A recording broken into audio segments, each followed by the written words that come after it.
Hi friends, hello, ಅಸ್ಸಲಾಮು ಅಲೈಕುಮ್. ಎಲ್ಲರಿಗೂ ನಮಸ್ಕಾರ. ಇವತ್ತು ನಾನು ಮಂಗಳೂರಿನ ಸ್ಪೆಷಲ್ ನೀರು ದೋಸೆ ಇದೆ ಅಲ್ವಾ, ಎಲ್ರಿಗೂ ಗೊತ್ತಿರುತ್ತೆ ನೀರು ದೋಸೆ ರೆಸಿಪಿ. ಅದರದ್ದು ನಾನಿವತ್ತು ಗೊತ್ತಿಲ್ಲದವರಿಗೆ ಶೇರ್ ಮಾಡ್ತಾ ಇದ್ದೇನೆ.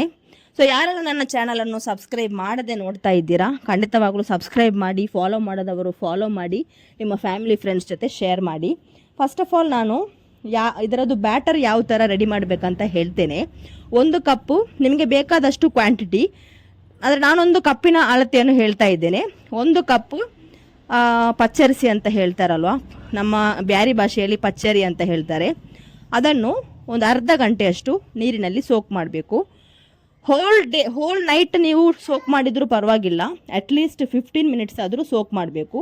ಆಮೇಲೆ ಮಿಕ್ಸಿ ಜಾರಿಗೆ ಹಾಕಿ ಸ್ವಲ್ಪ ನೀರು, ಸ್ವಲ್ಪ ರುಚಿಗೆ ತಕ್ಕಷ್ಟು ಉಪ್ಪನ್ನು ಹಾಕಿ ಗ್ರೈಂಡ್ ಮಾಡಬೇಕು. ಫೈನಾಗಿ ಗ್ರೈಂಡ್ ಮಾಡಬೇಕು. ಆಮೇಲೆ ರಾಗಿ ಮಾಲ್ಟ್ ಅಥವಾ ಆ್ಯಪಲ್ ಜ್ಯೂಸ್ ಎಲ್ಲ ಯಾವ ಹದಕ್ಕೆ ಇರುತ್ತೆ ಆ ಹದವನ್ನು ಮಾಡಬೇಕು. ತುಂಬ ದಪ್ಪ ಕೂಡ ಇರಬಾರ್ದು, ತುಂಬ ತೆಳು ಕೂಡ ಆಗಬಾರ್ದು.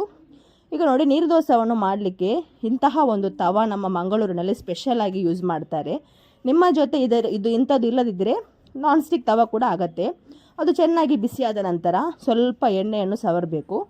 ಅದು ಬಿಸಿಯಾದ ನಂತರ ನೋಡಿ ಈ ಥರ ಗುಂಡಿಯಾದಂತಹ ಒಂದು ಸ್ಪ್ಯಾಚುಲ ಇರುತ್ತೆ, ಅದರಲ್ಲಿ ಅರ್ಧದಷ್ಟು ಬ್ಯಾಟರ್ ತೆಗೆದು ನಾನು ಯಾವ ಥರ ಮಾಡ್ತಾ ಇದ್ದೇನೆ ಆ ಥರ ಮಾಡಿ ಒಂದು 5 ನಿಮಿಷ ಮುಚ್ಚಳವನ್ನು ಮುಚ್ಚಿಡಬೇಕು.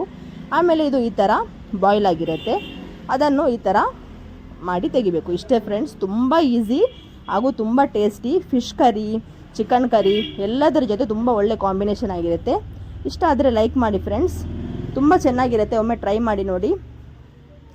ಆಮೇಲೆ ನಿಮ್ಮ ಕಮೆಂಟ್ಸ್ ಏನಾದರೂ ಇದ್ದರೆ ನನಗೆ ಕೆಳಗಡೆ ತಿಳಿಸಿ. ಬಾಯ್.